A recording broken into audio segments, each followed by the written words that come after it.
संविधान सभा तथा भारतीय संविधान के बारे में संविधान सभा के सदस्य श्री वी मुन्नीस्वामी पिल्लई, जो कि मद्रास जनरल से थे, वो इसके बारे में क्या कहते हैं देखते हैं। अध्यक्ष महोदय, मेरे माननीय मित्र डॉक्टर अंबेडकर ने जिस प्रस्ताव को उपस्थित किया है, मैं उसका समर्थन करने के लिए मैं इस आदरणीय सभा के सामने आया हूँ। श्रीमान, हमारे महान देश के संविधान के निर्माता की इस सभा की कार्रवाई का जिस उदारता से आपने संचालन किया है, यदि उसकी मैं चर्चा नहीं करूंगा तो मैं अपने कर्तव्य का पालन नहीं करूंगा। श्रीमान, पूना के युग प्रवर्तक समझौते पर आपने भी हस्ताक्षर किए थे, इसलिए आज आपको यह देखकर हर्ष होगा कि भारतीयों की सभी जातियों तथा वर्गों को समान अवसर प्रदान करके हम भारतीय इतिहास के एक नवीन अध्याय का आरंभ कर रहे हैं।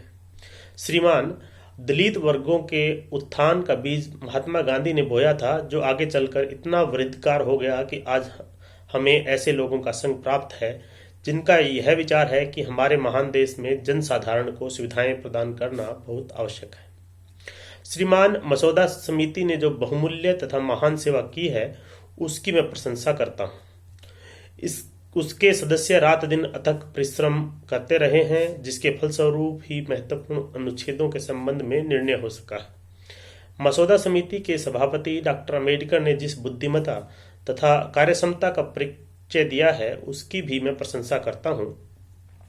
मैं भी उसी जाति का हूँ जिसने डॉक्टर अंबेडकर को जन्म दिया है, और मुझे इसका गर्व है कि उनकी कार्यपटुता को न केवल हरिजनों ने बल्कि भारत की सभी जातियों के लोगों ने स्वीकार किया है।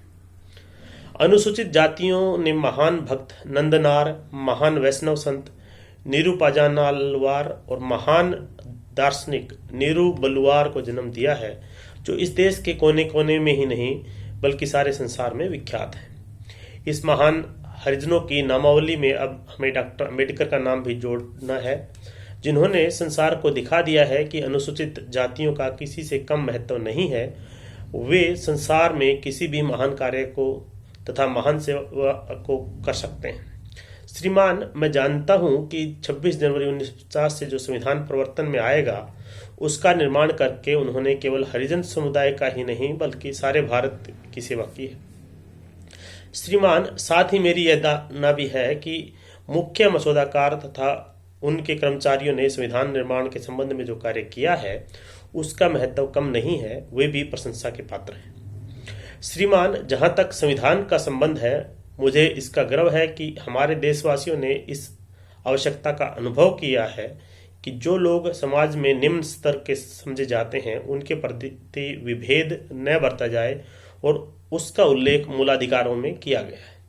अनुच्छेद 15 और 16 में विभेद का प्रतिषेध है, और साथ ही नौकरी के संबंध में अवसर समता की व्यवस्था है।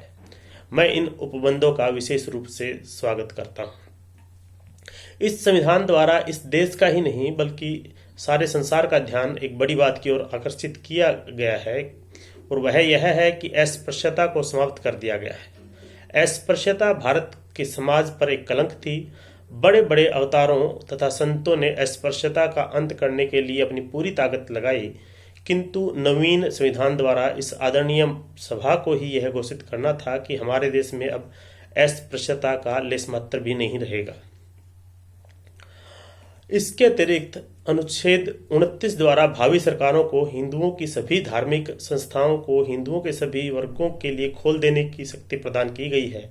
कभी यह होता था कि मंदिरों की पवित्र चार दीवारी के अंदर कुत्ते और सुअर भले ही चले जाएं, किंतु किसी अछूत की छाया पढ़ने से भी वह अपवित्र हो जाता था।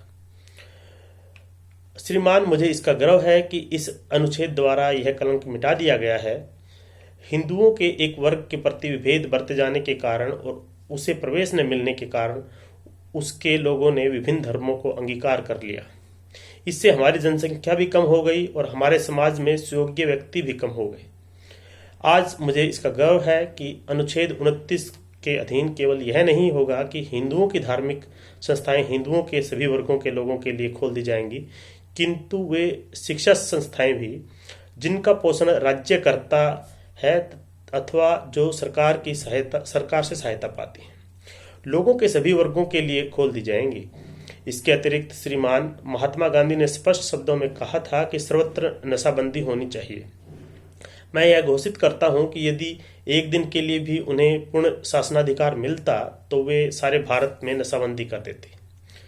संविधान के अनुच्छेद 47 में यह ठीक ही कहा गया है कि भारत में सर्वत्र नशाबंदी की जाएगी।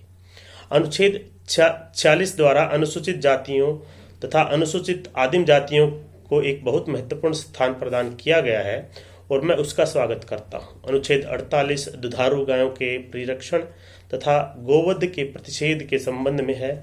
भारत में गाय को बहुत महत्व दिया जाता है और लोगों की यह धार्मिक भावना है कि गाय का परिरक्षण होना चाहिए।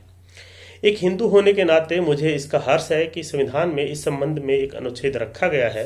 अनुच्छेद 343 में हम सारे भारत के लिए एक ही सरकारी भाषा के संबंध में उपबंध रखने के लिए सहमत हो गए हैं। यह कहा गया है कि 15 वर्ष की अवधि में सारे भारत को एक ही भाषा अंगीकार कर लेनी चाहिए। मैं एक ऐसे प्रदेश का निवासी हूं जो हिंदी भाषी नहीं है और मेरी जाति के लोगों को हिंदी भाषा सीखने का अवसर नहीं मिला है। चाहे जो भी हो, भावी सरकार इस विषय पर विचार करेगी और यदि वह यह देखेगी कि हिंदी प्रदेशों में लोगों का एक बड़ा वर्ग हिंदी को अभी पूर्णतया नहीं अपना पाया है तो वह उसे कुछ अधिक समय दे देगी। अनुच्छेद 74 के संबंध में जो मंत्रियों को चुनने के बारे में है, श्रीमान मेरा निवेदन है कि मैं समुदाय के अधिकारों में विश्वास रखता हूं। पिछले वर्षों में जब 1935 का अधिनियम प्रवर्तन में था, एक प्रथा इस प्रकार की थी कि जिन समुदायों का प्रतिनिधित्व नहीं होता था उनके कुछ लोग मंत्री बना दिए जाते थे। इसमें इसका उल्लेख नहीं किया गया है, किंतु मुझे विश्वास है कि जिन लोगों के हाथ में भविष्य के शासन की बागडोर होगी वे मंत्रिमंडलों में उन समुदायों के लोगों को रखने का प्रयास करेंगे जिनको प्रतिनिधित्व नहीं मिला हो, ताकि वे समुदाय पिछड़े हुए न रहें और समाज में वही स्थान प्राप्त कर सकें जो अन्य लोगों को प्राप्त हो। अनुच्छेद 81 के संबंध में मेरा यह निवेदन है कि लोकसभा में स्थान रक्षित नहीं किए गए हैं।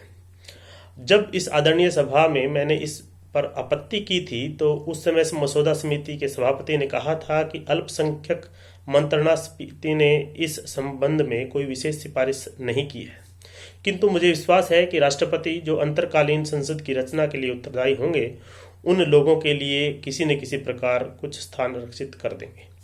श्रीमान, मुझे इसका गर्व है कि मसौदा समिति ने अनुसूचित जातियों के सदस्यों का तथा अन्य लोगों का दृष्टिकोण समझा है और सेवाओं में अनुसूचित जातियों के प्रतिनिधित्व के संबंध में अनुच्छेद 320 तथा 335 को उपस्थित किया है। मैं इसे बहुत महत्व देता हूं कि एक ऐसे समुदाय को जिसे शताब्दियों से समाज ने बहिष्कृत कर रखा था, आज एक स्थान दिया जा रहा है। मेरे विचार से सेवाओं में प्रतिनिधित्व के संबंध में इन अनुच्छेदों से अनुसूचित जातियों के हितों की बहुत कुछ रक्षा हो सकेगी। संविधान के मसौदे की एक अन्य महत्वपूर्ण बात यह है कि भारत के लोगों को वयस्क मताधिकार प्रदान किया जा रहा है। इसके फलस्वरूप इस देश के सभी वयस्कों को, विशेषतः अनुसूचित जातियों के लोगों को जो भारत के जन समुदाय का षष्ठांश है, विभिन्न विधानसभाओं में अपने यथेष्ट प्रतिनिधि भेजने के लिए समान अवसर मिल जाएगा। मुझे केवल एक संदेह है कि क्या ये लोग जिन्हें अभी यथोचित शिक्षा नहीं मिली है अपने मत समझदारी से देकर सुयोग्य प्रतिनिधियों को भेज सकेंगे या नहीं, किंतु मुझे विश्वास है कि भारत में विभिन्न समुदायों की सहायता से वे विभिन्न विधानसभाओं में यथेष्ट प्रतिनिधि भेज सकेंगे। श्रीमान, प्रांतीय विधानसभाओं में अनुसूचित जातियों के लिए स्थान रक्षित करने के संबंध में 10 वर्ष की कालावधि रखना आवश्यक था, किंतु मंत्रणा समिति के समक्ष मैंने यह तर्क उपस्थित किया था कि कोई कालावधि नहीं रखनी चाहिए, क्योंकि संकटापन्न स्थिति तथा महात्मा गांधी के निधन के कारण देश किसी भी वर्ग के लिए स्थान रक्षित करने के पक्ष में नहीं है। इसे ध्यान में रखा गया, किंतु सरदार पटेल की उदारता के कारण, जिन्होंने अल्पसंख्यक मंत्रणा समिति की बैठकों को बड़ी योग्यता के साथ संचालन किया, हमने 10 वर्ष की कालावधि रखी और एक विशेष पदाधिकारी को नियुक्त के लिए व्यवस्था की जो हरिजनों तथा अनुसूचित जातियों के लोगों की आवश्यकताओं को पूरी करने का प्रबंध करेगा। यदि इस काल में हमारी यथेष्ट उन्नति हो गई तो हम कालावधि को हटा देंगे, किंतु यदि यह देखा गया कि ये लोग इस समय में अन्य समुदायों के स्तर पर नहीं आए हैं, तो मुझे विश्वास है कि भावी संसद सदस्य तथा सरकार इस कालावधि को बढ़ा देंगे। श्रीमान, एक अन्य महत्वपूर्ण बात यह है कि अनुसूचित जातियों तथा अनुसूचित आदिम जातियों की परिभाषा की गई है। यह कहा जाता है कि प्रांतीय विधानसभाओं के अस्तित्व में आने से पूर्व राष्ट्रपति इस संबंध में एक घोषणा निकालेंगे कि कौन से समुदाय अनुसूचित जातियों तथा अनुसूचित आदिम जातियों के अंतर्गत आते हैं। मुझे तथा मेरी जाति के अन्य लोगों को यह ज्ञात हुआ है कि कुछ लोग अनुसूचित जातियों के अंतर्गत आने वाली कुछ जातियों को उस वर्ग से हटाने के लिए चाल चल रहे हैं। श्रीमान, मुझे आशा है कि जो जातियां वास्तव में अनुसूचित जातियों के वर्ग में हैं, उनमें से किसी को भी उस वर्ग से नहीं हटाया जाएगा। सभा के विचाराधीन इस संविधान की सबसे बड़ी बात यह है कि इससे अल्पसंख्यक शब्द निकाल दिया गया है। वास्तव में मेरी जाति के लोगों की यह इच्छा कदापि नहीं है कि वे सदा अल्पसंख्यक अथवा अनुसूचित जाति के लोग कहे जाएं। हम इस देश के 30 करोड़ लोगों में समाविष्ट हो जाना चाहते हैं। महात्मा गांधी ने यह ठीक ही कहा था कि आवश्यकता है हृदय परिवर्तन की। यदि सवर्ण हिंदू अथवा वे लोग जिनका इस देश में बाहुल्य है हृदय परिवर्तन का परिचय दें, तो श्रीमान, हम स्वतः भारतीयों के वृहत समुदाय में समाविष्ट हो जाएंगे। मैं नहीं चाहता कि हमेशा के लिए एक पृथक वर्ग के लोग बने रहें। अंत में मैं इस सभा में उपस्थित हरिजन सदस्यों की ओर से तथा देश के अन्य हरिजनों की ओर से आपको तथा इस आदरणीय सभा को और सरकार को आश्वासन देता हूं कि इन हरिजन तब तक श्री के हनुमंथैया मसूर राज्य के जो थे उन्होंने क्या हम हरिजनों का प्रतिनिधित्व नहीं करते हैं।